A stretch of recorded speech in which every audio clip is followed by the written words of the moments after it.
வணக்கம் திருநாவுக்கரசு சார். வணக்கம்.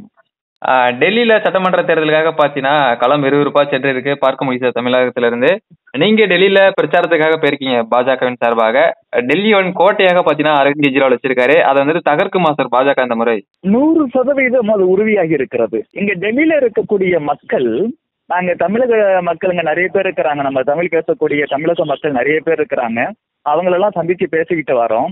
எல்லாருமே அரவிந்த் கெஜ்ரிவால் ஆட்சியின் மீது அவ்வளவு கோபத்துல இருக்கிறாங்க.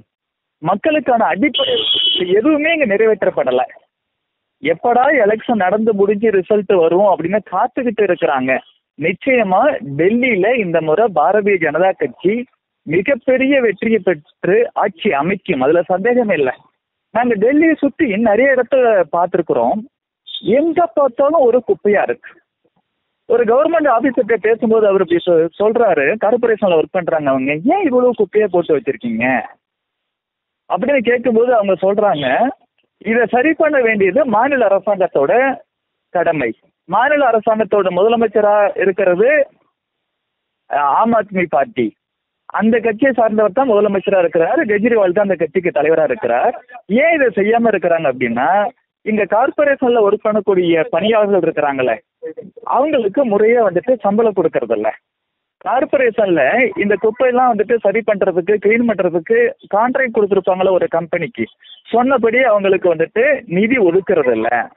அதனால அவங்க யாருமே வேலை பார்க்க மாட்டேங்கிறாங்க. சம்பளம் கொடுத்தாதான் சார் பணியாளர்கள் வேலை பார்ப்பாங்க, சம்பளம் கொடுக்கறது இல்ல. கான்ட்ராக்டுக்காரங்களுக்கு அவங்களுக்கான சொன்னபடி அந்த ஒப்பந்தப்படி நிதி ஒதுக்குறது இல்ல. அதனால வேலை நடக்கல. எங்க பார்த்தாலும் குப்பை. பல இடத்துல மூக்க புடிச்சிட்டு போக வேண்டியதா இருக்கு. ரொம்ப கஷ்டமா இருக்கு. மக்கள் எப்படி இப்படிலாம் வாழ முடியும் அப்படின்னு அவ்வளவு சிரமமா இருக்கு. அப்புறம் இந்த மின்சாரம் விஷயத்துலயும் பாத்தீங்கன்னா, நிறைய வெளிப்படையா பேசும்பொழுது இலவச மின்சாரம் அப்படி இப்படின்னு பேசுறாங்க. ஆனா அது உண்மை இல்லை. உள்ளுக்குள்ள வந்து டெக்னிக்கலா பல விஷயத்துல இப்ப நீங்க நிறைய பாருங்க, அது ஃப்ரீ இது ஃப்ரீம்பா, சின்னதா ஸ்டார் போட்டு டேர்ம்ஸ் அண்ட் கண்டிஷன்ஸ் அப்ளை அப்படிலாம் போடுவான். நாம அதை பார்க்காம உள்ள போனோம்னா அவன் வேற மாதிரி சொல்லுவான். உள்ள போயிட்டோம்னா நம்ம சைக்காலஜிக்கலா வந்துட்டு சில விஷயம் மனசு மாறி அவங்களோட பொருட்களை அதிக விலை கொடுத்து வாங்க வேண்டிய கட்டாயத்துக்கு ஆளாக்கப்படுவோம். அந்த மாதிரி வெளிப்படையா பார்த்தோம்னா இலவசம்னு சில விஷயத்த சொல்லிட்டு உள்ளுக்குள்ள அவங்க என்ன பண்றாங்கன்னா ஓவரா சார்ஜ் பண்றாங்க. இது மக்களுக்கு மிகப்பெரிய பாதிப்பு உண்டு பண்ணுது. இன்னொருத்தர், இது சத்தியம், அவர் சொன்னதை அப்படியே சொல்றேன், 1000 லிட்டர் வரைக்கும் இலவசமா நாங்க குடிநீர் கொடுக்கறதா சொல்றாங்க. ஆனா அதை தாண்டி 1 லிட்டர் அதிகமா போட்டா கூட 1000 லிட்டர் வரைக்கும், அவர் சொன்னது அப்படியே சொல்றேன், 20,000 லிட்டர் வரைக்கும் தண்ணீர் இலவசம்னு சொன்னாங்க. 20,000 லிட்டரை தாண்டி 1 லிட்டர் அதிகமா வந்துட்டா கூட நீங்க இந்த 20,000 லிட்டருக்கும் என்ன நீங்க பைசா போடணுமோ அந்த 1 லிட்டர் எக்ஸ்ட்ரா இருக்குல்ல அதுக்கே வாங்கிடுறாங்க. இது ஒரு மிகப்பெரிய ஏமாற்று வேலை அப்படின்னு சொல்றாரு. நமக்கு ஆச்சரியமா இருக்கு, இப்படிலாம் நடக்குமா அப்படின்னு. கவர்மெண்ட்ல இருக்கக்கூடிய கவர்மெண்ட்ல ஒர்க் பண்ணக்கூடிய கவர்மெண்ட் எம்ப்ளாயிஸ் இருக்கிறாங்களே, அவங்களாம் they are not happy with this government. ஏன்னா அவங்களுக்கு முறையா சேலரி கொடுக்கறது இல்ல. நானே ஒரு ப்ரொஃபஸரா சொல்றேன், அங்க ஒருத்தர் சொன்னது அப்படியே சொல்றேன். டீச்சர்ஸ் நிறைய இருப்பாங்க நம்ம ஊர்ல பாத்தீங்கன்னா. இப்ப நீங்க பிரைமரி டீச்சர்ஸ் இருப்பாங்க, டைம் கிரேட் டீச்சர்ஸ் இருப்பாங்க, அந்த மாதிரி டீச்சர்ஸ்லாம் இருக்கிறாங்கல்ல. இப்படி குரூப் டைப்பா பிரிச்சு அவங்க என்ன செய்யறாங்கன்னா, 2 மாசம் இந்த குரூப் ஆஃப் டீச்சர்ஸுக்கு சேலரி கொடுக்கறது, அடுத்த 2 மாசம் இவங்களுக்கு கொடுக்காம ஸ்டாப் பண்ணி வைக்கிறது. இன்னொரு குரூப் ஆஃப் டீச்சர்ஸுக்கு வந்துட்டு நெக்ஸ்ட் 2 மந்த்ஸ் சேலரி கொடுக்கறது. இப்படி மாசம் 31ஆம் தேதி ஆனா கவர்மெண்ட் டீச்சர்ஸுக்குலாம் சம்பளம் கொடுக்கறதுக்கு பதிலா ஒரு 2 மாசம் கொடுக்கறது, 2 மாசம் கொடுக்காம விடுறது, அதுக்கப்புறம் 2 மாசம் கொடுக்கறது, அதுக்கப்புறம் 2 மாசம் கொடுக்காம விடுறது. இப்படியே வந்துட்டு பண்ணிட்டு இருந்தா அப்புறம் எப்படி அவங்க ஒழுங்கா பாடம் நடத்துவாங்க? அவங்க எப்படி அவங்க ஃபேமிலி ரன் பண்ண முடியும்?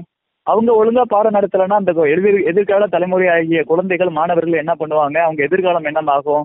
இதெல்லாம் சொல்றாங்க இந்த மாதிரிலாம் நடக்குது அப்படின்னு.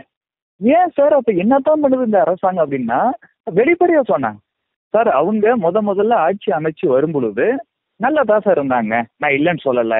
வந்த உடனே புதுசா அது இதுன்னு சொன்னாங்க, எங்களுக்கு கூட பிடிச்சிருந்துச்சு சார். நாளடைவுல என்ன ஆயிட்டாங்கன்னா, அவங்க மற்ற அரசியல் கட்சிகள் இருக்காங்களா, நிறைய அரசியல் கட்சிகள் நாட்டுல, அவங்க மாதிரியே கொள்ளடிக்க ஆரம்பிச்சிட்டாங்க எக்கச்சக்கமா. கெஜ்ரிவாலே ஆரம்பத்துல எலெக்ஷன்ல வந்துட்டு அவர் நிற்கும் பொழுது எனக்கு மொத்தமாவே அசையும் சொத்து அசையா சொத்து எல்லாம் சேர்த்து 1 கோடி தான் இருந்துச்சுன்னு சொன்னாரு. இப்ப அவரு வீட்டை ரெனோவேட் பண்றதுக்கு மட்டுமே 80 கோடி ரூபாய் செலவு பண்ணி ரெனோவேட் பண்ணிருக்கிறாங்க அப்படின்றாங்க. நமக்கே ரொம்ப ஷாக்கிங்கா இருக்கு. இப்படி மக்களுக்கு தேவையான அடிப்படை வசதிகள், அது குடிநீரா இருக்கட்டும், மின்சாரமா இருக்கட்டும், அது மறைமுகமா அதுல கொள்ளையடிக்கிறாங்க. அடிப்படை சுகாதாரம் கிடையாது. எங்க பார்த்தாலும் குப்பை. ஒரு 1 பாத்ரூம் போற இடம் தான் வச்சிருக்கிறாங்க, டோர் கூட இல்லாம இருக்கு. அதுல தான் நின்று இப்படி போற வர பப்ளிக் எல்லாம் வந்துட்டு அதை யூஸ் பண்றாங்க. எவ்வளவு கொடுமையான விஷயம். இந்த மாதிரி அடிப்படை விஷயங்கள் கூட கொடுக்கப்படல. கவர்மெண்ட் சர்வன்ஸுக்கு செய்ய வேண்டிய விஷயத்தை செய்யல.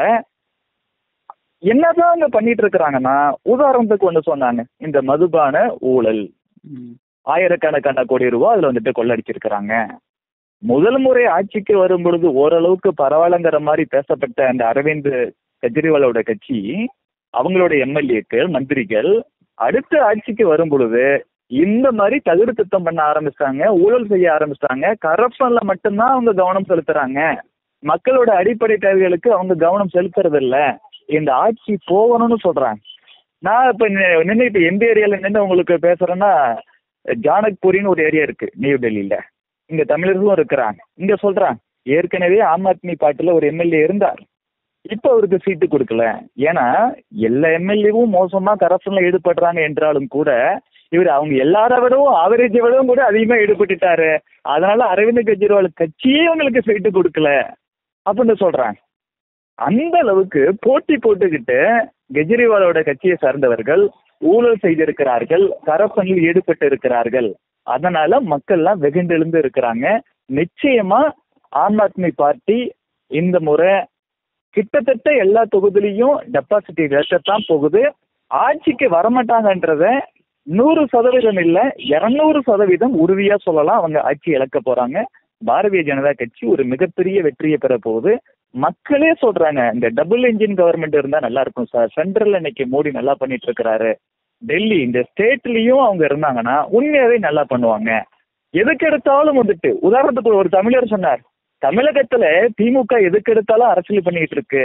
ஒரு திமுக பாஜக மட்டும்தான் அப்படித்தான் பாக்குதே ஒழிய மத்திய அரசு மாநில அரசு, நாம மாநில அரசு, மோடிஜி மத்திய அரசுல இருக்காரு, அவங்க கூட ஒரு நல்ல அண்டர்ஸ்டாண்டிங்ல நல்ல ரிலேஷன்ஷிப்ல இருந்தோம்னா அது தமிழகத்துக்கு நன்மை பயக்கும். அப்படி பார்க்காம பாரதிய ஜனதா கட்சியை ஒரு எதிர்கட்சியாவே பார்த்து அரசியல் பண்ணிக்கிட்டே இருக்கிறாங்க. அதுலயே கவனம் செலுத்துறாங்களே. அதே போல இங்கேயும் பார்த்தோம்னா அரவிந்த் கெஜ்ரிவால் எதுக்கு எடுத்தாலும் பிஜேபி கூட மோடிஜி கூட சண்டை போட்டுக்கிட்டு மக்களுக்கு தேவையான விஷயத்த செய்யாம சுயநல அரசியல் மட்டுமே பண்ணிட்டு இருக்கிறார். அதனால இந்த முறை நிச்சயமா பிஜேபி தான் ஆட்சிக்கு வரணும்.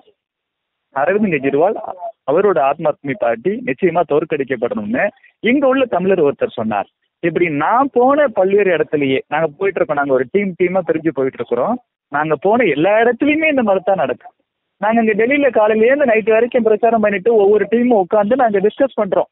நாங்க போனோம், இந்த இடத்துக்கு போனோம், எங்களோட எக்ஸ்பீரியன்ஸ் இப்படி இருந்துச்சு, அந்த இடத்துக்கு போனோம், இப்படி எக்ஸ்பீரியன்ஸ் இருக்கு, இப்படி எல்லாருமே ஷேர் பண்ணும் பொழுது இங்க எல்லாருக்குமே கிட்டத்தட்ட ஒரே மாதிரியான எக்ஸ்பீரியன்ஸ் தான் வருது. மக்கள் யாருக்குமே இந்த ஆட்சி பிடிக்கல. எப்படா இந்த ஆட்சி வீட்டுக்கு போகும், புதுசா பாரதிய ஜனதா கட்சி தலைமையில ஒரு நல்ல ஆட்சி வரும் அப்படிங்கிற ஒரு எதிர்பார்ப்புல இருந்துட்டு இருக்கிறார்.